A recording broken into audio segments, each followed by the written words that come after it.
Good morning, everyone. Moving further with our chapter, that is lighting angles. And in the previous task, we have already seen how to measure the given angles. Right? Now, using that technique, here is one question.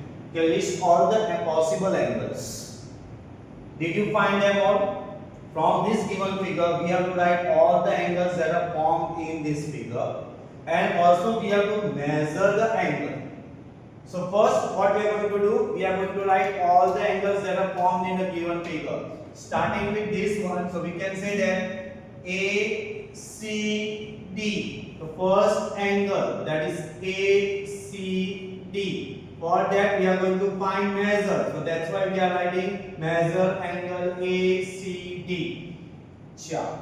Then CLP. Second measure angle is measure angle CLP. એનું major બી શોધવાનું છે. ચલો એક આ angle મળી ગયો, આ angle મળી ગયો. ચલો અહીંયાથી સ્ટાર્ટ કરીએ. CAP એટલે આ એંગલ બી મળી ગયું, એનું બી આપણે મેજર શોધશું. Measure angle CAP, right? Sure. Now APL, so this angle, measure angle APL is equal to, ચાલો હવે આ ફિગરમાં કોઈ એંગલ ફોર્મ થાય છે નથી થતું, બહારની સાઈડ ફોર્મ થાય છે એટલે અહીંયા આપણે પછીથી નંબર આપશું. ચાલો સો ધેટ ઇઝ 1 2 3 4. ચાલો ચાર એંગલ મળી ગયા. આની અંદર જે PRPL, so we can say fifth angle, that is measure angle RPL. Sure. This angle PLS, that is the sixth one, that is measure angle PLS. Sure. Angle R એટલે આ દેખાય છે તે, that is number 7. So which angle will be formed? PRS. So again we are going to form PRS. Right? બીજો angle form થયો over here, 8th one over here, RSL, measure angle RSL. એ બી આપણે find કરશું. બહારની side DRS. So we can say that 9th number measure angle શું form થયું છે? BRS. એ બી આપણે શોધવાનું છે. ચાલો then this 10th one, કોઈ નંબર નથી, so I can write it as X. So RSX, measure angle RSX, any value બી શોધશું. ચાલો રાઈટ, અહીંયા એક એંગલ ફોર્મ થાય છે અને હું નામ આપી દઉં Y અને હું નામ આપી દઉં Z. So that will this angle, so YAC, measure angle YAC. And lastly you can see that 12th angle, this one, ZCA, measure angle ZCA. These are the angles that are formed in this given figure, right? પાછું એકવાર આપણે calculate કરી લઈએ કયા કયા angles form થાય છે તે.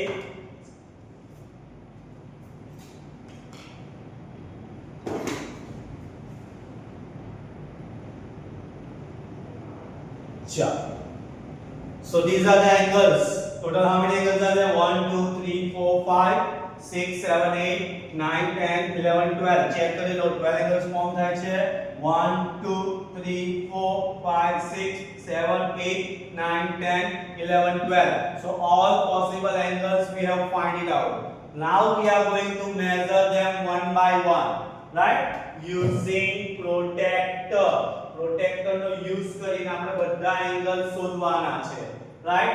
So now we are starting with the first one, that is ACD. The center is C, એટલે આપણે C નું મેજર શોધવાનું છે.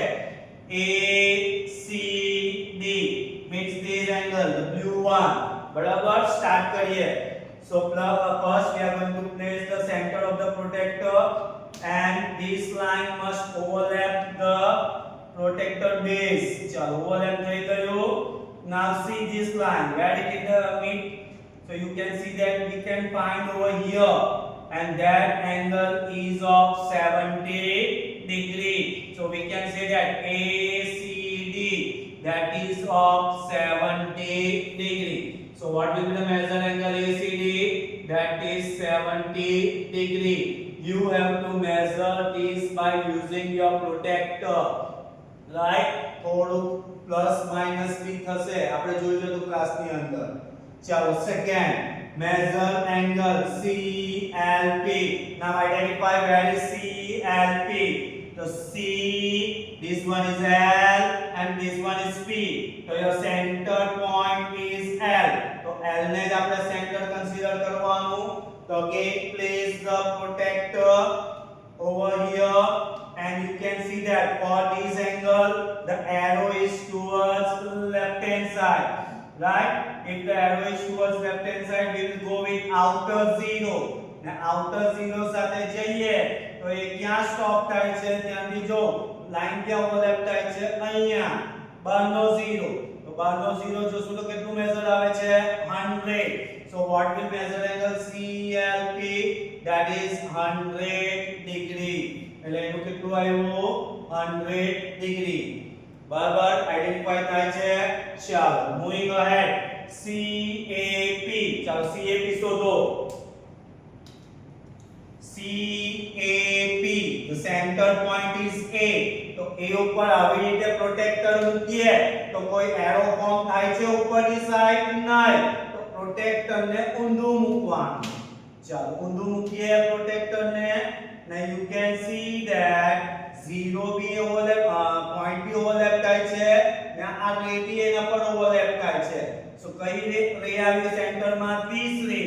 તો A રે ક્યાં આવે છે? તો over here. So what will the measure? તો કયો ઝીરો આવે છે? બહારનો. બહારનો ઝીરો એટલે બહારનું રીડિંગ જોવાનું. શું આવે છે બહારનું reading? 110. So what will be the measure of this angle? 110 degree. So CAP is of measure 110 degree. બરાબર આગળ જાઉં છું તો આગળ જઈએ તો હવે આવે છે APL. આઈડેન્ટિફાઈ કરો where is APL. over here APL. તો સેન્ટર માં કોણ આવે છે? P. દેખાય છે ને? જે સેન્ટર માં આવે છે તેનું એંગલ આપણે શોધશું. સેન્ટર માં કોણ આવે છે? તો P. તો P ઉપર પોઈન્ટ મૂકી દેવ.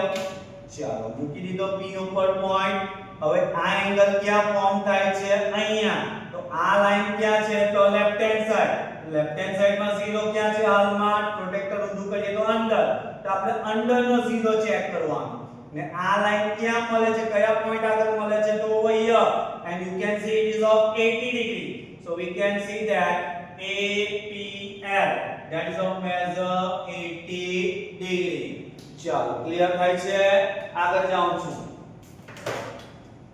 આગળ જાય તો કયું મેજર આવે છે? હવે નેક્સ્ટ આપણી પાસે RPL. ચાલો શોધો RPL. So this one RPL. Centre માં કોણ છે? P. ને કયો એંગલ આવ્યો? આ એંગલ આવ્યો છે RPL. તો લેટ્સ ફાઇન્ડ RPL. તો સેન્ટર પોઈન્ટ P. P પાસે પ્રોટેક્ટર નું સેન્ટર મૂકી દીધું. અહીંયા બી પ્રોટેક્ટર ઊંધું જ લેવું પડશે. હવે ચેક કરો કે ઝીરો કયો આવે છે? RPL. આ સાઈડ કયો ઝીરો આવે છે? તો બહારનો. તો આપણે બહારનું રીડિંગ જોશું. તો બહારનું રીડિંગ શું આવે છે? over here 100. So that is of measure 100 degree. સમજ પડે છે દીકરાઓ? So RPL is of measure 100 degree. બરાબર? ચાલો હજુ આગળ જઈએ. Next PLS. સેન્ટર માં કોણ છે? L. પહેલા શોધો PLS. So PLS એટલે આ means આ બાજુનો એંગલ શોધવાનો છે. આ તો ઓલરેડી ફાઇન્ડ થઈ ગયો છે. So what will be this angle? ચાલો ચેક આઉટ કરીએ. લાઈન ઓવરલેપ થઈ છે. પ્રોટેક્ટર સીધું મૂકવું પડશે હવે. ચાલો L કે બાજુ S કે બાજુ છે. Last digit over here. તો અંડરનો ઝીરો ચેક કરો. અંડરનો ઝીરો ક્યાં આવે છે? 80 ઉપર. So we can say that is a measure 80 degree. સમજ પડે છે? ચાલો આગળ PRS એટલે હવે અહીંયાની વાત કરીએ PRS એટલે આ સેન્ટરમાં કોણ છે? આ PRS. So this is your center point. Centre point પર પાછું પ્રોટેક્ટર પ્લેસ કરો ને કયો એંગલ ફોર્મ થાય છે આપણે આ એંગલ શોધવાનું છે. ચાલો પ્લેસ કરી દીધું. ચેક કરો લાઈન ઓવરલેપ થાય છે રાઈટ. P આ બાજુની સાઈડ છે એટલે આ 0 ચેક કરવાનો. A0 એટલે અંડર. અંડરનું મેઝર ક્યાં આવીને અટકે છે તો તે ચેક કરી લો. અંડરનું measure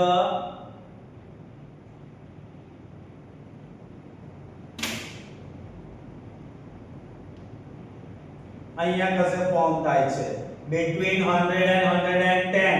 So that will be 105 degree. કેટલા ડિગ્રી આવ્યો? 105 degree. રાઈટ? સમજ પડે છે? આગળ કયો એંગલ આવ્યો? RSL. આઈડેન્ટિફાઈ કરો RSL. મને કયો આ એંગલ? સેન્ટરમાં કોણ છે? S. તો મારું પ્રોટેક્ટરનો સેન્ટર S પાસે લઈ લેવાનો. Now which line does it 0 belongs to? So you can say this line. બરાબર ને? એ લાઈન છે, આ બી છે ને આ બી છે. પણ આપણે કયો પોઈન્ટ જોવાનો છે? L. કેમ L જોવાનો છે? Here it is given to us RSL. એટલે L વાળો પોઈન્ટ જોવાનો. R પરથી સ્ટાર્ટ થયું, સેન્ટરમાં મૂક્યું RLS મળ્યું. Now RSL એટલે આ લાઈન અહીંયા.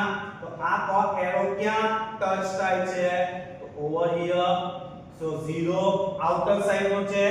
તો આઉટર સાઈડ ક્યાં આવે છે? તો 70 અને 10 ની વચ્ચે. તો 70 અને 10 ની વચ્ચે કોણ આવે તો ચેક કરો. 70 અને 80 ની વચ્ચે. 71 72 73 74 75. તો આનું મેઝર કેટલું આવ્યું? 75 ડિગ્રી. બધાને આઈડિયા આવે છે? ચાલો આગળ કયો એંગલ આવ્યો હવે? BRS. ક્યાં ફોર્મ થાય છે BRS? એટલે આ એંગલ ફોર્મ થાય છે. એના માટેનું centre R. The gate protector we have to place down side. ચાલો થઈ ગયું પ્લેસમેન્ટ. હવે આપણે મેજર એંગલ જોવાનું છે. તો કયો 0 આવે છે? બહારનો 0. બહારનો 0 આવે છે તો you can see that this angle, this line lies between 80 and 70. between કીધું છે એટલે કાઉન્ટિંગ કરવું પડશે. 70 71 72 73 74 and 75. So what will be the measure of this angle? That is 75 degree. Idea આવતો છે મેં શું કરતો છું તે? ચાલો નેક્સ્ટ RSX. સેન્ટરમાં કોણ છે? S. એટલે મારે S પાસે પોઈન્ટ મૂકવાનું ને આ મેઝર શોધવાનું છે. તો અગેન protector straight મૂકવાનું. Which side of arrow? So you can see that arrow is towards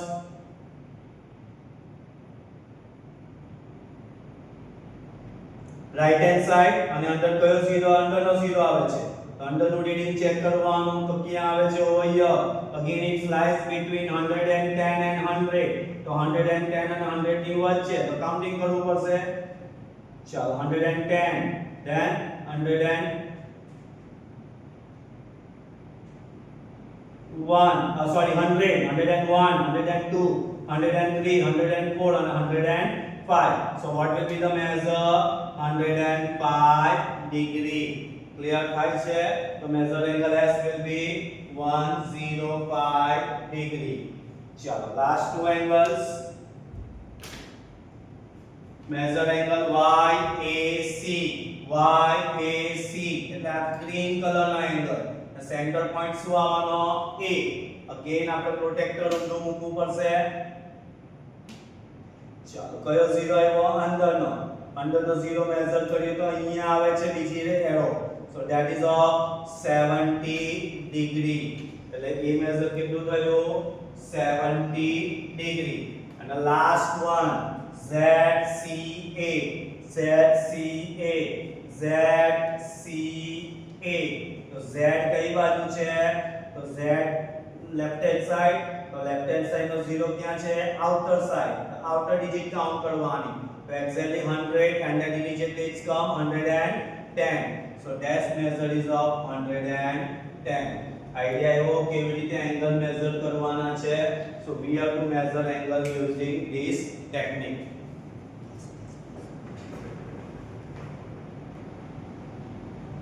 ચાલો now we are very familiar about acute angle આપણને ખબર છે ઓલરેડી આપણે લોઅર ક્લાસમાં શીખીને આવેલા છે તો શું કહે છે acute angle angles that are smaller than right angle that is less than 90 degree and greater than 0 degree they are known as acute angle means what જ્યારે તમે પ્રોટેક્ટર પર જો તો 0 અને 90 કરતા જો મને નાના નાના એંગલ્સ 0 અને 90 કરતા મળે તો એ બધા એંગલ્સ કેવા થઈ જશે acute angle થઈ જશે 90 કરતા બધા કેવા આવવા જોઈએ 0 so these all are acute angle અહીંયા તમને જે દેખાય છે ગ્રીન કલર થી એ બધા કેવા છે acute angle જેનું મેઝર 0 અને 0 કરતા મોટા અને 90 કરતા નાના so these are the all acute angle તમને ખબર છે already then moving ahead obtuse angle the measure is greater than 90 and less than 180 આ બી ખબર છે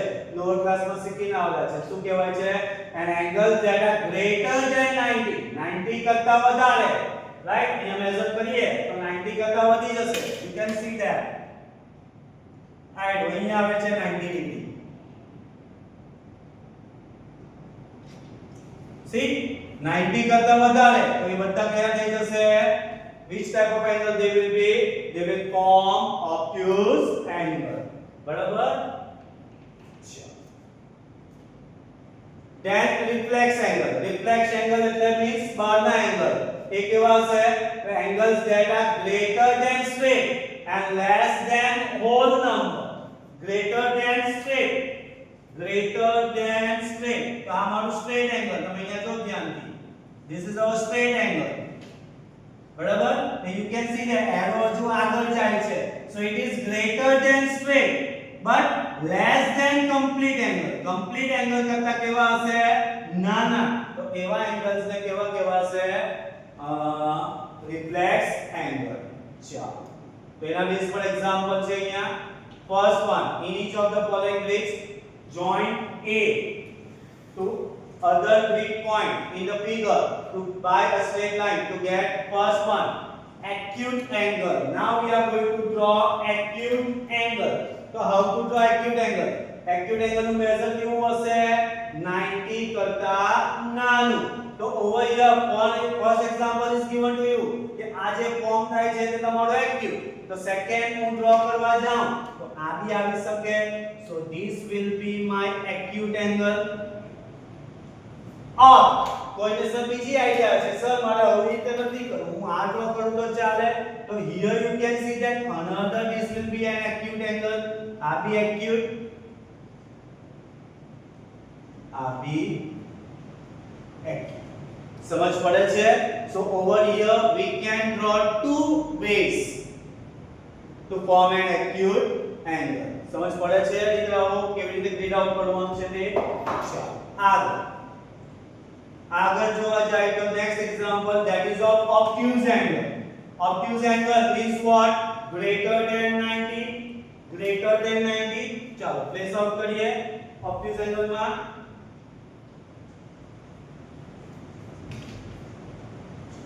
this one will be my 90 degree આ તો રાઈટ એંગલ ફોર્મ થશે આવી રીતે લાઈન ડ્રો કરીશ તો so this is not possible તો greater than 90 degree so again this will form your obtuse angle અહીંયાથી સ્ટાર્ટ થયું તો અહીંયા એન્ડ થયું આ બી obtuse angle સર મારે આવી રીતે લઈ લેવો હોય તો લેવાય તો એ બી તમારું શું ફોર્મ થશે obtuse angle ફોર્મ થશે પણ આપણે એક જ કરવાનું છે બહુ ગુચવાળો કરવાનો નથી so this will form an obtuse angle ચાલો over here અહીંયા બી obtuse angle ડ્રો કરવાનું છે તો how to draw obtuse angle right તો પહેલા 90 ડિગ્રી માં આઉટ કરી દઈએ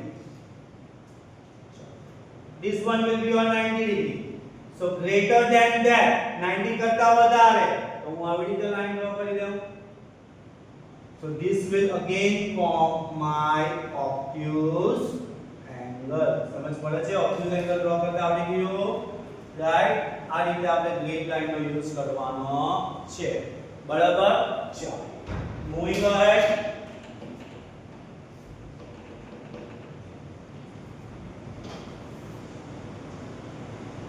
A reflex angle. Now how to draw a reflex angle? So measure of reflex angle will be greater than 180. તો પહેલા 180 એટલે સ્ટ્રેટ લાઈન ડ્રો કરી દઈએ. ચાલો આ મારું 180 દેખાય છે 180. અહીંયા બી એવું જ કઈ કરી દઈએ. ચાલો આ બી 180. Now I have to draw a reflex angle. Reflex angle means what? More than 180. More than 180 but less than 360. એટલે આખું complete rotation નથી કરવાનું, right? So for that 180 કરતા ઉપર ચાલ્યા જાઓ. આ 180 છે, તેના કરતા વધારે એંગલ લઈ લો. So we can plot this dot. આ ડોટ ને કન્સિડર કરીને આપણે કરી શકાય. or આ બી તમે લઈ શકો straight. So you can see that these angle આખું રોટેશન કરીને આવે છે.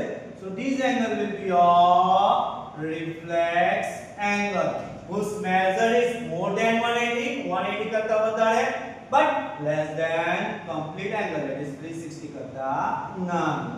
સમજ પડે છે? ચાલો કેવી રીતે અહીંયા બી આપણે રિફ્લેક્સ એંગલ ડ્રો કરી શકાય. કેવી રીતે? તો આ તો 180 થઈ ગયું. જો હું આ ગ્રીડ લાઈન યુઝ કરું તો કંઈક આ રીતનો એંગલ અહીંયા ફોર્મ થાય છે. અહીંયાથી સ્ટાર્ટ થાય અને અહીંયા આવે છે. તો આ બી તમારું શું થઈ ગયું? Reflex angle whose measure is greater than 180 degree. કેટલું યાદ રાખવાનું? તમે એંગલ જ્યાં ફોર્મ કરો છો ત્યાં આ આર્ક બતાવવાની રહેશે. So it will identify our angles. Clear થયું? So this thing for today's work, what you have to do from home, ગણતરી શું કરવાનું છે? just try to measure out this angle. Already we have done in the class. Same thing over here. You have to measure out this angle. આ angle નું measure શોધીને લખી લાવો. બરાબર? કઈ બી સમજ નહીં પડી હોય તો આપણે પાછો એકવાર સોલ્વ કરશું ક્લાસમાં. ઓકે? Thank you.